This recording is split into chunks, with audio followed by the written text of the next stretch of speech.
नमस्कार दोस्तों, स्वागत है आपका स्टडी फॉर सिविल सर्विसेज में। वीडियो को पूरा देखिए। कोई भी आपका फीडबैक है, कोई सजेशन है, तुरंत वीडियो में कमेंट करके जरूर बताइए। अच्छा लगे तो वीडियो लाइक जरूर कर लीजिए और ऐसे वीडियो लगातार फ्री में पाने के लिए चैनल को तुरंत सब्सक्राइब कर लीजिए और बेल आइकन को जरूर टैप कर लीजिए ताकि आगे भी सारे वीडियो आपको मिलते रहे। यूट्यूब में फॉलो करते हैं तो प्लीज ये वाला फ्री टेलीग्राम चैनल जरूर ज्वाइन कर लीजिएगा। सारे नोटिफिकेशन, सारे अपडेट यहीं पे आते हैं, ध्यान रखिएगा। स्टडी फॉर सिविल सर्विसेज का कोई भी पेड ग्रुप अगर आपको ज्वाइन करना है तो सिर्फ 856480560660897523864455 यही नंबर है हमारे, सिर्फ जहां पे कॉल या व्हाट्सएप कर सकते हैं। इंस्टाग्राम पे हमारा पेज जरूर फॉलो कर लीजिएगा, studyforcivil.services है। ट्विटर पे हमको जरूर फॉलो कर लीजिएगा, @studyforcivils है। सारे क्वेश्चन अटेम्प्ट करिए और स्कोर अपना तुरंत कमेंट करके बताइए। दोस्तों नमस्कार, स्टडी फॉर सिविल सर्विसेज में आप सभी का स्वागत है। यूपीपीएससी पेड क्विज जो प्रीलिम्स एग्जामिनेशन के लिए हम देख रहे हैं, कंटिन्यू करेंगे उसको। पिछले जितने भी वीडियोस होते जा रहे हैं प्लीज़ उसको फॉलो कर लीजिएगा अगर आपने अब तक नहीं देखा है, क्योंकि मोस्ट एक्सपेक्टेड चीज़ें जो होती हैं यहाँ पे कवर करवाई गई हैं, जिसको आपको अपने नोट्स में से या जो भी अन्य सामग्री है उसमें से डिटेल में पढ़ना है। ठीक है, तो चलिए यहाँ पे नेक्स्ट वीडियो स्टार्ट करेंगे फर्स्ट क्वेश्चन के साथ। सियाचिन हिमनद के निम्नलिखित दर्रों में से कौन सा भारत में नहीं है। ठीक है, तो सियाचिन ग्लेशियर का रीजन आप देखेंगे हमारे नॉर्दर्न मोस्ट इंडिया, जैसे ये लद्दाख का जो यूटी है, मेनली काराकोरम रीजन के आसपास के क्षेत्र हैं ये। ठीक, तो यहाँ पे जो माउंटेनियस पासेस हैं, बेसिकली क्या है कि काराकोरम रेंज पे ही ये सारे स्थित हैं और इसमें ये ग्लेशियर ब्रह्म जो है ये इसमें है, जो मतलब ऐसे समझ सकते हैं कि जो चाइनीज़ ऑक्यूपाइड वाला एरिया है ना, उससे इसको एसोसिएट कर सकते हैं। अगर आप चाहें डिटेल में तो इसको मैप में देख लीजिएगा, अदरवाइज यहाँ पे जो अन्य 3 हैं इनके नाम ध्यान रखना है। ये काराकोरम रेंज में लद्दाख के रीजन में यहाँ पे ग्लेशियर्स और ये पासेज जो हैं लोकेटेड हैं। नेक्स्ट है राजीव गांधी राष्ट्रीय भूजल प्रशिक्षण एवं अनुसंधान संस्थान कहाँ पर स्थित है। इंस्टीट्यूशंस भी पूछे जाते हैं लगातार, उसमें से ये भी है आपका ये रायपुर में, छत्तीसगढ़। नेक्स्ट है सौमेंद्र नाथ टैगोर के द्वारा स्थापित दल का क्या नाम है। सौमेंद्र नाथ टैगोर इनके रविन्द्रनाथ टैगोर के ग्रैंड नेफ्यू थे। ठीक, काफ़ी आर्टिकल्स है ना या बुक्स वगैरह इनके द्वारा लिखी गई हैं, हो सके तो इसकी लिस्ट एक बार देखिएगा। और ये रिवॉल्यूशनरी कम्युनिस्ट पार्टी की स्थापना इन्होंने की थी 1934 में।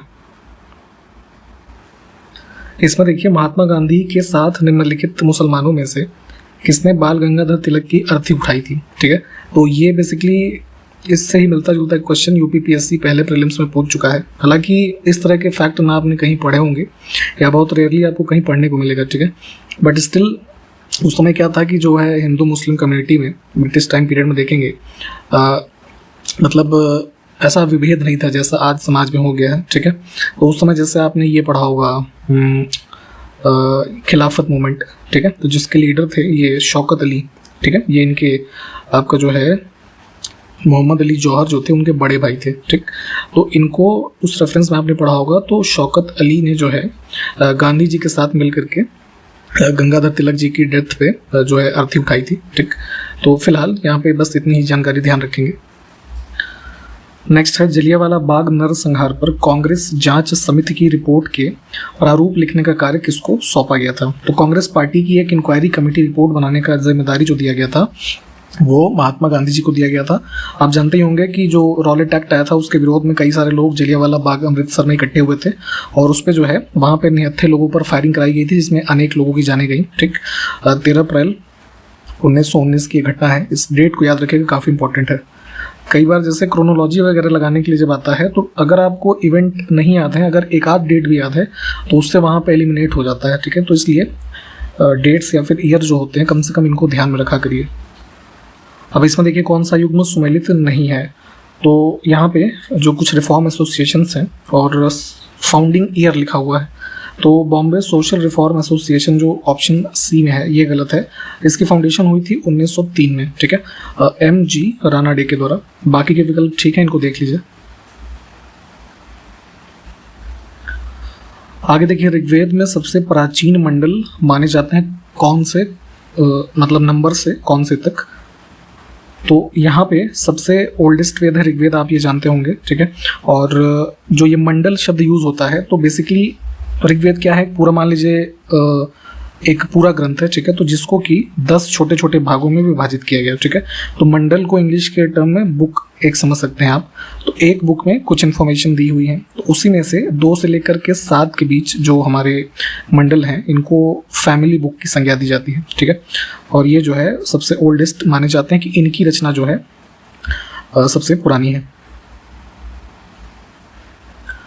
नेक्स्ट है नियोलिथिक यानी कि नवपाषाण शब्द का सर्वप्रथम प्रयोग किस विद्वान ने किया था। तो एंशिएंट हिस्ट्री जब आप पढ़ते हैं तो नवपाषाण काल के बारे में आपने पढ़ा होगा। तो ये टर्म उस मतलब जो हम टाइम फ्रेम देखते हैं ना नवपाषाण काल का, तो नियोलिथिक टर्म जो है उसमें यूज़ किया था सबसे पहले जॉन लुबॉक ने। ऑप्शन ए जो है ये करेक्ट हो जाएगा। इन्होंने एक पुस्तक लिखी थी प्री हिस्टोरिक टाइम्स, ठीक है, इसमें आपका 1865 AD में, तो वहाँ पे मेंशन किया गया था इस टर्म के बारे में सबसे पहले इनके द्वारा। अब इसमें देखें जो नियोलिथिक साइट्स लिखी हुई हैं किसकी लोकेशन कश्मीर में स्थित है, ठीक है। तो बेसिकली श्रीनगर डिस्ट्रिक्ट का पार्ट है बोजोहोम, ठीक है। नियोलिथिक साइट है अराउंड 3000 BC से 1000 BC के बीच, ठीक है। इनको देखिए जो ऐसे स्थल होते हैं प्लीज़ इनको एक बार मैप में लोकेट करने की कोशिश किया करिए। नेक्स्ट है जैव मंडल आरक्षित क्षेत्र अगस्त्यमलाई किस राज्य में स्थित है। तो बायोस्फीयर रिजर्व्स की जो लिस्ट आप पढ़ते हैं उसमें से एक है अगस्त्यमलाई या अगस्त्यमाला भी कई जगह लिखा होगा। तो इसका कुछ एरिया जो है केरला डिस्ट्रिक्ट में केरला स्टेट में है और कुछ जो है तमिलनाडु में है ना। तो इसमें सी विकल्प को चुनेंगे और जो है इसको उसमें भी शामिल किया गया है यूनेस्को का जो world network of biosphere reserves है उसमें 2016 में। नेक्स्ट है जम्मू कश्मीर में स्थित जामा मस्जिद का निर्माण किसने करवाया था, ये बताना है।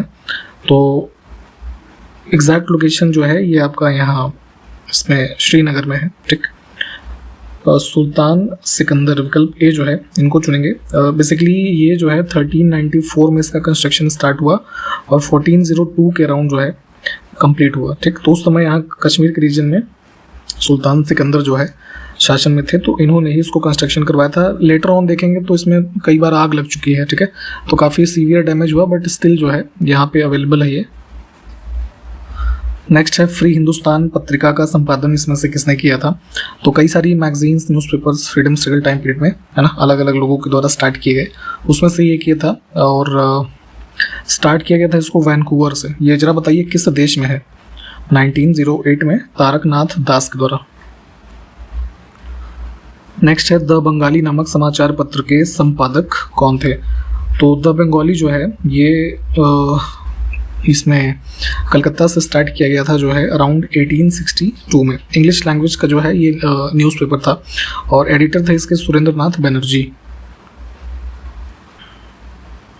भारतीय अर्थव्यवस्था के उदारीकरण का अग्रदूत किसे कहा जाता है। लिबरलाइजेशन का पायनियर जो है इंडियन इकोनॉमी का माना जाता है मनमोहन सिंह को। 8th फाइव-ईयर प्लान के टाइम पीरियड में आप देखेंगे तो ये जो है इंडिया के उस समय फाइनेंस मिनिस्टर हुआ करते थे और लेटर ऑन जैसे ये RBI में गवर्नर भी रहे थे। तो उसी टाइम पे क्या होगा कि बेसिकली जो 8th फाइव-ईयर प्लान था उसको राव एंड मनमोहन प्लान भी कहा जाता है। PV नरसिम्हा राव उसमें प्राइम मिनिस्टर थे। तो आप जानते हैं कई सारी इंडस्ट्रियल पॉलिसीज़ वगैरह इंट्रोड्यूस की गई। लाइसेंसिंग जो एक पॉलिसी थी उसको ख़त्म किया गया, टैरिफ्स को जो है कम किया गया है ना, फॉरेन जो डायरेक्ट इन्वेस्टमेंट है उसके लिए खोले गए जो है कह लीजिए एवेन्यूज जो भी हैं है ना। एक्सचेंज रेट सिस्टम जो है उसको इसके नए तरीके से डिटरमाइन किया गया। बाकी LPG पॉलिसीज़ वगैरह के बारे में आप जानते ही होंगे। तो उसी सब में लिबरलाइजेशन का पायनियर मनमोहन सिंह जी को माना जाता है।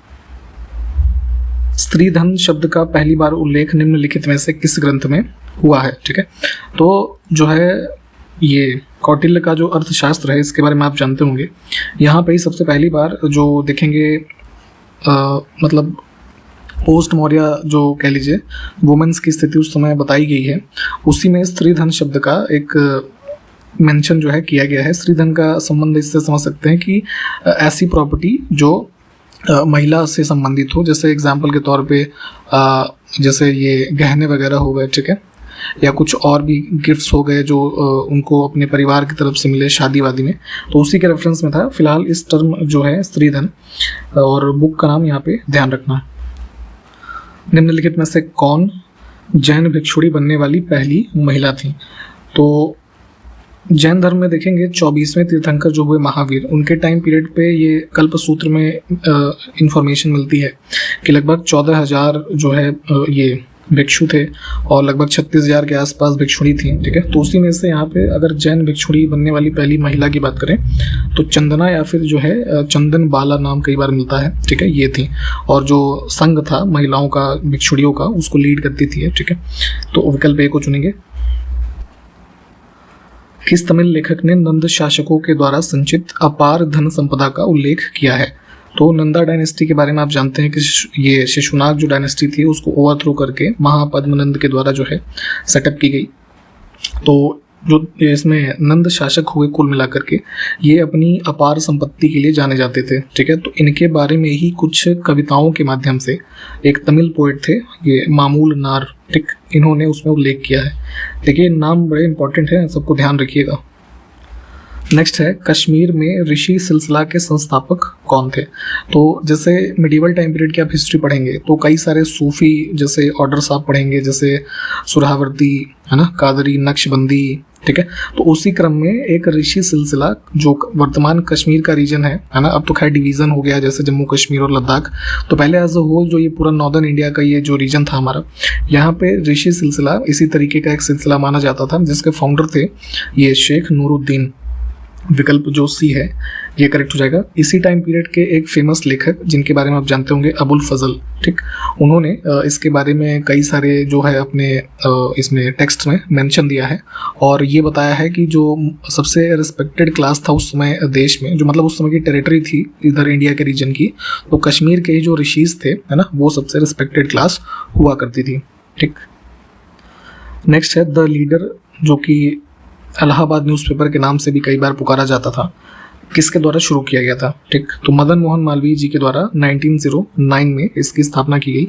अभी रिसेंटली यूपीएससी का एक ईपीएफओ का एग्जाम हुआ, ठीक है, जिसमें यहीं पे मदन मोहन मालवीय के द्वारा 4 इवेंट्स जिसमें से द लीडर की स्थापना भी थी, उनकी क्रोनोलॉजी पूछा गया था, है ना। तो इसीलिए प्लीज़ जो अभी लेटेस्ट में पेपर्स होते हैं उनको भी देखा करिए जो आपके सिलेबस से मैच खाते हैं, जैसे जीएस का है, और इन इवेंट्स को ध्यान रखेंगे। जैसे अभी हमने ऊपर भी बात की कि कम से कम ईयर को ध्यान रखेंगे। तो क्रोनोलॉजी वगैरह जैसे कई बार पूछी जाती है ना, तो अगर उसमें एक आध भी आपको आता रहेगा तो कोड कई बार ऐसे दिए होते हैं कि उससे आप एलिमिनेट कर सकते हैं। ठीक, प्रशासन में महिलाओं की भागीदारी निम्नलिखित में से किस राजवंश की विशेषता थी? तो इसमें चालुक्य टाइम पीरियड में आप देखेंगे तो काफ़ी इन्फ्लुएंशियल रोल प्ले करती थी महिलाएं एडमिनिस्ट्रेशन में, और जिसकी जो इकोनॉमिक स्टेटस होती थी सोसाइटी में और लेवल ऑफ एजुकेशन, उसको उस हिसाब से जो है यहाँ पे डिप्लॉय किया जाता था। तो ध्यान रखेंगे। सर्वप्रथम भारत पर होने वाले हूण आक्रमण की जानकारी किससे प्राप्त होती है? तो भारत में ये फॉरेन इन्वेडर्स थे, हूना इन्वेजन जो हुआ, ये हुआ आपका जो है इसकी इन्फॉर्मेशन भीतरी इंस्क्रिप्शन जो है ये देता है। ठीक है, भीतरी इंस्क्रिप्शन आपका कहाँ पे है? उत्तर प्रदेश का गाजीपुर जो जिला है वहाँ पे है, और ये किस शासक से संबंधित है? तो स्कंदगुप्त से संबंधित है। इसमें कई बार पूछा गया था, मतलब किसी एग्जाम में कितनी लाइन्स लिखी हुई हैं। ठीक है, तो अराउंड 19 लाइन्स इस पे लिखी हैं। आप जरा हमको ये बताएं, हूणा आक्रमण जो हुआ था किस शासक के काल में हुआ? इसमें देखिए कौन सी एक निष्क्रिय गैस का उदाहरण है। तो केमिस्ट्री में इनर्ट गैसेस का कॉन्सेप्ट में भी आपने पढ़ा हो। इनर्ट गैसेस ऐसी गैसेस होती हैं जो बहुत ही उनकी कह लीजिए रिएक्टिविटी होती है किसी अन्य सब्सटेंस के साथ बहुत कम होती है ना, बहुत कम, या कह लीजिए नॉन रिएक्टिव होते हैं अन्य सब्सटेंसेस के साथ। तो इनकी संख्या कुल जो है 6 है। ठीक है, तो जैसे यहाँ पे ज़ेनॉन दिया हुआ है ये होती है। ठीक, इसके अलावा भी हम जान लेते हैं कौन कौन सी होती हैं। Helium, neon, argon, krypton, radon. ठीक है, और ज़ेनॉन हमने देख लिया। ठीक है, इंडियन फिस्कल फेडरलिज्म पुस्तक के लेखक कौन है? तो हमारे 14th फाइनेंस कमीशन के चेयरमैन भी थे और रिजर्व बैंक ऑफ इंडिया के पूर्व गवर्नर वाई.वी. रेड्डी। वाटरफॉल्स कौन सा जो यहाँ पे लिखे हैं गोवा में स्थित है? तो ये कई बार क्या मतलब पूछ ही लेते हैं यूपीपीएससी में। तो जितने भी यहाँ पे लिखे हैं सबके बारे में प्लीज़ पढ़िएगा। दूध सागर जो है वो गोवा में है। भारत को कितने भूकंपीय जोखिम क्षेत्रों में विभाजित किया गया है? सिस्मिक रिस्क जोन्स अगर हम इसमें अर्थक्वेक के रेफरेंस में देखें तो ये ब्यूरो ऑफ इंडियन स्टैंडर्ड्स जो है इन्होंने कैटेगराइज किया है 4 जोन। ठीक, तो इनकी नंबरिंग स्टार्ट होती है 2 से, 2 फिर 3, 4 और 5। ठीक है, तो यहाँ पे सी वाले को चुनेंगे।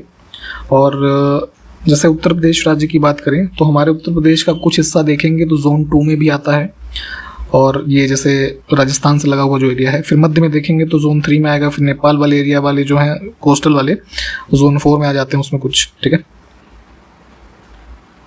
नेक्स्ट है, निम्नलिखित में से किस रचना में प्राचीन भारतीय न्यायालय की एक झांकी मिलती है? तो सबसे एंशियंट टाइम्स के कोर्ट्स की जो कह लीजिए इंफॉर्मेशन हमें मिलती है कहाँ से? एक पुस्तक लिखी गई थी जो है इनके द्वारा, शूद्रक के द्वारा, कौन सी? मृच्छकटिकम। तो यहाँ पे इंफॉर्मेशन मिलती है। भारत ने सतीश धवन अंतरिक्ष केंद्र श्रीहरिकोटा से किस तिथि को अपने चंद्रयान 2 अंतरिक्ष यान का प्रक्षेपण किया? तो इसरो की तरफ से जो मून मिशन लॉन्च किए गए उसी में से जो दूसरा एडिशन हुआ उसको लॉन्च किया गया था 22 जुलाई 2019 में श्रीहरिकोटा से। और अभी रिसेंटली अनाउंसमेंट की गई है कि जो है आपका ये 2023 में जो चंद्रयान 3 का लॉन्च डेट है, ठीक है, वो है आपका 14 जुलाई, ठीक है, श्रीहरिकोटा से ही। इसको भी ध्यान रखना है करंट अफेयर्स के रेफरेंस में, ठीक है, 14 जुलाई 2023। और जरा ये बताइए कि जो पहला चंद्रयान मिशन था वो कब भेजा गया था? संयुक्त राष्ट्र सुरक्षा परिषद के अस्थायी सदस्य कितने वर्ष के लिए चुने जाते हैं? तो पहले भी हमने शायद बात की हुई है इस पे कि 5 हमारे परमानेंट मेंबर्स हैं और 10 जो नॉन परमानेंट होते हैं वो 2 वर्षों के लिए चुने जाते हैं। मानव शरीर में लाल रक्त कणिकाओं एवं श्वेत रक्त कणिकाओं का अनुपात कितना होता है? तो WBC और RBC का रेशियो पूछ रहे हैं। तो RBC की संख्या 600 होगी तो WBC की संख्या 1 होगी, ठीक है, ये रेशियो होता है। RBCs का मेनली बॉडी में क्या काम होता है आप जानते होंगे कि ट्रांसपोर्ट करते हैं ये क्या, ऑक्सीजन जो अदर मतलब बॉडी के जो अन्य सेल्स हैं वहाँ तक, ठीक है। और WBC वहीं पे क्या करता है कि एक हमारे बॉडी को इम्यून सिस्टम जो है यानी कि डिफेंस मैकेनिज्म प्रदान करता है, किससे? इन्फेक्शियस जो डिजीज़ होती हैं या अन्य जो फॉरेन मटेरियल है उन सब से, ठीक। तो यहाँ पे इस रेशियो को ध्यान रखें। इट्स अ वंडरफुल लाइफ, इस पुस्तक के लेखक कौन है ये बताना है। तो एक बहुत ही फेमस राइटर हैं एंग्लो इंडियन, रस्किन बॉन्ड, ठीक, इनकी पुस्तक है। अब इसमें देखिए निम्नलिखित में से कौन पहलवान है? तो भारत की तरफ से जो रेसलर्स की अगर हम बात करें महिलाओं की, तो साक्षी मलिक, गीता फोगाट, इसके अलावा भी हाल ही में जैसे एक ब्रिजभूषण वाला मामला जो था उसमें इनकी बहन विनेश फोगाट का नाम आपने सुना होगा, ठीक है। कड़म मल्लेश्वरी नहीं है, ये बेसिकली वेट लिफ्टर थी, ठीक है, और ये पहली महिला थी जिन्होंने भारत के लिए, मतलब भारतीय महिला जिन्होंने मेडल जीता था ओलंपिक्स में वर्ष 2000 में, ठीक। तो पहला और दूसरा चुनेंगे सिर्फ। बृहत्तर हिमालय और लघु हिमालय इसमें से किसके द्वारा अलग किए जाते हैं? तो हिमालयन रेंजेस जो आप पढ़ते हैं, तो जो ग्रेट हिमालय है और उसके बाद लेसर हिमालय, तो यहाँ पे जो कह लीजिए सेपरेट हो रहा है बीच में। तो बेसिकली क्या है कि जो प्लेट टेक्टोनिक थ्योरी आप ज्योग्राफी में पढ़ेंगे तो उसमें इंडियन प्लेट जो कह लीजिए यूरेशियन प्लेट के नीचे है, तो वहीं पे मेन सेंट्रल थ्रस्ट जो है एक जियोलॉजिकल फॉल्ट की संरचना, तो उसी के द्वारा यहाँ पे माना जाता है कि ये इससे अलग हुआ है, ठीक। तो इसको थोड़ा मैप में देख लीजिएगा।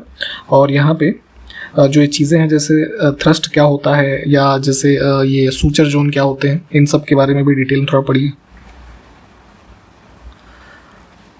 पान जो लोग खाते हैं, तो पान के लिए उत्तर प्रदेश में कौन सी जगह स्थित है या प्रसिद्ध है?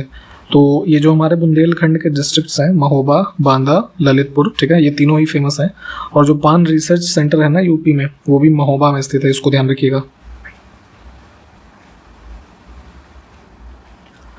इसमें देखिए 2 लिस्ट है, मिलान करना है। बुलंद दरवाज़ा फतेहपुर सीकरी, ठीक है, आसिफुद्दौला का इमामबाड़ा लखनऊ, जामा मस्जिद जौनपुर और मोती मस्जिद आगरा, ये सब सामने सामने लिखे हैं। तो ABCD वाला पेयर हम चुनेंगे यहाँ से, ठीक है। देखिए कंफ्यूज मत होइएगा जामा मस्जिद जौनपुर से। जौनपुर जो उत्तर प्रदेश में है, यहाँ पे ये 15वीं सेंचुरी में ही जो है इसके ये आर्किटेक्ट जो था हुसैन शाह शर्की, ठीक है, इसके द्वारा इसका निर्माण किया गया था। और जैसे जामा मस्जिद दिल्ली में है, ठीक है, तो इन सब से कंफ्यूज नहीं होना है। जौनपुर में ही एक फेमस और मॉस्क है अटाला मस्जिद, ठीक है, इसके बारे में ध्यान रखिएगा। और बाकी तो ठीक ही हैं।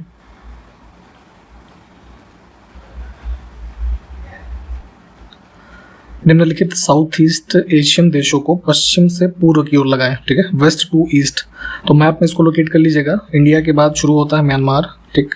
उसके बाद थाईलैंड है, फिर कंबोडिया है, फिर वियतनाम है, उसके बाद बीच में सी वाला एरिया, फिर फिलीपींस। ठीक है, तो ये सब लाइन से ही दिए हुए हैं। इसमें से कौन से देश लाल सागर से अपनी सीमा साझा करते हैं? देखिए, ये जितने भी हम देख रहे हैं, जैसे जो छोटे छोटे सीज हैं, जैसे रेड सी हो गया, ब्लैक सी, कैस्पियन सी, मेडिटेरियन सी, है ना, इनके बॉर्डरिंग स्टेट्स आपको रटे होने चाहिए एकदम। जो है यूपीपीएससी में ये सब फेवरेट टॉपिक्स हैं जो लगातार हर साल कुछ न कुछ पूछा जाता है। ठीक। अब रेड सी की बात करें तो मिस्र यानी इजिप्ट, सूडान, सऊदी अरब, इरिट्रिया, इसके अलावा यमन, जिबूती। ठीक है, ये सब इसके बॉर्डरिंग नेशंस हैं, तो चारों ही करेक्ट हो जाएंगे। प्लीज़ मैप में इसको देखिएगा। इसमें से कौन सही सुमेलित है? तो कुछ जल डमरू मध्य दिए हुए हैं स्ट्रेट्स, और किनके मध्य स्थित हैं वो बताना है। तो पहला गलत है। बॉस जल डमरू मध्य की अगर हम बात करें तो ये जो है इसको ऑस्ट्रेलिया और आइलैंड ऑफ तस्मानिया जो है इनके मध्य की लोकेशन है ये। ठीक है, तो ये गलत हो जाएगा, बाकी दो ठीक हैं। इन तीनों को थोड़ा मैप में देख लीजिए। निम्नलिखित में से किसकी सीमा म्यांमार के साथ साझा करती है? तो म्यांमार देश के साथ हमारे नॉर्थ ईस्टर्न स्टेट्स में अरुणाचल प्रदेश, नागालैंड, मणिपुर और मिजोरम। ठीक, इसका शॉर्ट ट्रिक है जैसे हिंदी में अरुणा मामी। ठीक है, इससे आप याद रख सकते हैं कि 4 स्टेट हैं जो शेयर करते हैं, तो इन चारों में से किसी का नाम यहाँ लिखा नहीं है, तो कोई नहीं शेयर करता है। ठीक है,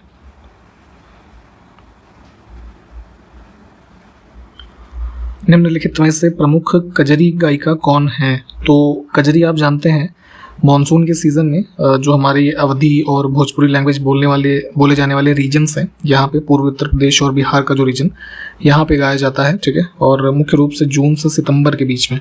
तो जैसे अभी जो टाइम पीरियड चल रहा है, तो जैसे धान की ये रुपाई चल रही है, ठीक है, रुपाई नहीं बुआई चल रही है मतलब धान की, तो इस समय एग्रीकल्चरल लेबरर्स जो होते हैं या अन्य भी जो महिलाएं जैसे हैं, तो ये सब इन रीजन्स में गाया करती हैं इसको। ठीक है, तो ये तो बेसिक इन्फॉर्मेशन हो गई। अब इसको जैसे देखिए कॉमर्शियल लेवल पे मालिनी अवस्थी, उर्मिला श्रीवास्तव, उषा गुप्ता, ये सब फेमस सिंगर्स हैं जो इसके गायन से संबंधित हैं, तो इन नामों को ध्यान रखें। देखिए, पिच ऑफ साउंड, ठीक है, इसको हिंदी में तारत्व कहते हैं। तो ध्वनि का तारत्व किस पर निर्भर करता है? तो देखिए, पिच के बारे में ऐसा समझिए कि पिच क्या है। हमारे जैसे आदमियों के हिसाब से देखें तो हमारे कानों का जो रिस्पॉन्स है किसके लिए? Frequency of sound. ठीक है, तो उसी को पिच कहा जाता है। तो किस फ्रीक्वेंसी से साउंड जो है हमारे कान को सुनाई दे रहा है वो पिच है, तो यही फ्रीक्वेंसी पे ही आधारित होता है ये पिच। ठीक, आप जरा हमको ये बताएं कि महिलाओं का पिच ज़्यादा होता है या पुरुषों का? जरा कमेंट करिए। विजयनगर एवं बहमनी शासकों के बीच शत्रुता का प्रमुख कारण क्या था? तो देखेंगे जो है लगभग 200 वर्षों के शासनकाल में ये बहमनी और विजयनगर किंगडम के बीच में लगातार कई सारे कॉन्फ्लिक्ट्स हुए।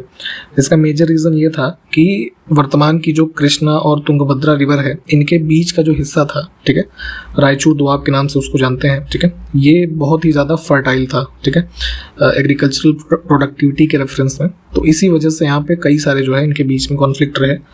इसको चुनेंगे हम। नेक्स्ट है डिकी बर्ड प्लान के नाम से इसमें से किस योजना को जाना जाता है? तो कैबिनेट मिशन प्लान जो था उसके बाद ये प्लान लाया गया था। बेसिकली जो माउंट बैटन प्लान आप पढ़ते हैं, ठीक है, उसी का दूसरा नाम था, इंडिया के इंडिपेंडेंस से संबंधित, ऑप्शन ए। नेक्स्ट है केंद्र राज्य संबंधों पर गठित MM पुंछी आयोग का गठन किस वर्ष में किया गया? तो सेंट्रल स्टेट रिलेशन के बारे में उस समय की कह लीजिए ज़रूरतों के हिसाब से एक भारत सरकार ने कमेटी गठित की वर्ष 2007 में। ठीक, और 3 सदस्यीय मेंबर मतलब कमेटी थी, MM पुंछी जिसके अध्यक्ष थे, और इन्होंने अपनी रिपोर्ट सबमिट की थी वर्ष 2010 में। ठीक है, तो बी विकल्प को चुनेंगे, सॉरी सी विकल्प को चुनेंगे। यहाँ पे कौन सा युग्म सही सुमेलित है अब ये देखना है। स्माइल योजना, स्वनिधि योजना और सार्थक योजना किस मंत्रालय के अंतर्गत ये चलाई जा रही हैं? वो लिखा है, तीनों ही ठीक हैं। जरा इन योजनाओं के बारे में अलग अलग थोड़ा पढ़ लीजिएगा। नेक्स्ट है काकरा पार परमाणु ऊर्जा परियोजना में भारत के पहले स्वदेशी रूप से विकसित 700 मेगावाट क्षमता के परमाणु ऊर्जा रिएक्टर ने वाणिज्यिक परिचालन अभी हाल ही में शुरू कर दिया है। तो यहाँ पे पहले ये बात ध्यान रखनी है कि कॉमर्शियल ऑपरेशन स्टार्ट हुआ है 700 मेगावाट क्षमता के जो है हमारे रिएक्टर का। और ये काकरापार जो हमारा परियोजना है कहाँ स्थित है, ये लोकेशन आपसे पूछी गई है, तो ये गुजरात में है। ठीक, ऑप्शन बी। नेक्स्ट है, मानसिक विकारों के इलाज में साइकेडेलिक्स को मंजूरी देने वाला पहला देश कौन सा बना है हाल ही में। तो यहाँ पे पहले समझिए साइकेडेलिक्स क्या होता है। ये ऐसी कह सकते हैं सब्सटेंसेस हैं या दवाएं हैं, ठीक है, जिनका मुख्य रूप से मानसिक विकारों के इलाज में यूज़ कर सकते हैं। बेसिकली जो है एक ये कॉन्सेप्ट होता है ना हेलुसिनेशन, तो उसी नेचर की दवाएं होती हैं ये। ठीक, और मिसयूज़ ना हो इस वजह से बैन है ये। ठीक है, तो अभी इसको ऑफिशियली जो है ना, मतलब लीगली तौर पे अलाउ किया गया है for the treatment of some kind of mental disorder, या फिर जो पोस्ट ट्रॉमा पेशेंट्स होते हैं उनको ट्रीट करने के लिए ऑस्ट्रेलिया में। ठीक, तो इम्पॉर्टेंट रहेगा, ध्यान रखेंगे। हाल ही में भारतीय भूवैज्ञानिक सर्वेक्षण के द्वारा किस राज्य में भारत का सबसे बड़ा नेचुरल आर्क खोजा गया है। ठीक है, ये कुछ आर्क की संरचना होती है ना, ये तो एक इसमें मतलब इसमें हिल्स कह लीजिए। ठीक है, हिल्स की एक नेचुरल संरचना है जिसमें सबसे बड़ा आर्क की संरचना बनती हुई इसमें दिख रही है। तो एक सुंदरगढ़ फॉरेस्ट डिवीज़न का एरिया है इसमें ओडिशा में। ठीक है, यहाँ रिसेंटली इसको लोकेट किया गया है। काफ़ी पुराना माना जा रहा है, लगभग 184 कुछ बिलियन ईयर्स पहले का।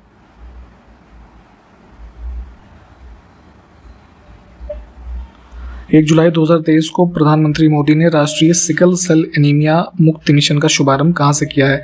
सिकल सेल एनीमिया के बारे में हमने पहले बताया है कि एक जो है मतलब इस प्रकार का डिसऑर्डर जो हमारे आरबीसीज के जो शेप होते हैं उसको अफेक्ट करता है। तो उसी को एलिमिनेशन के लिए मिशन जो चलाया गया है ये अभी रिसेंटली शहडोल मध्य प्रदेश से। विकल्प सी को चुनेंगे और इस वीडियो को भी समाप्त कर रहे हैं। मैप वाले क्वेश्चंस को मैप में प्लीज़ देखिए। कंटिन्यू करते हैं अगले वीडियो में, तब तक के लिए नमस्कार, जय हिंद।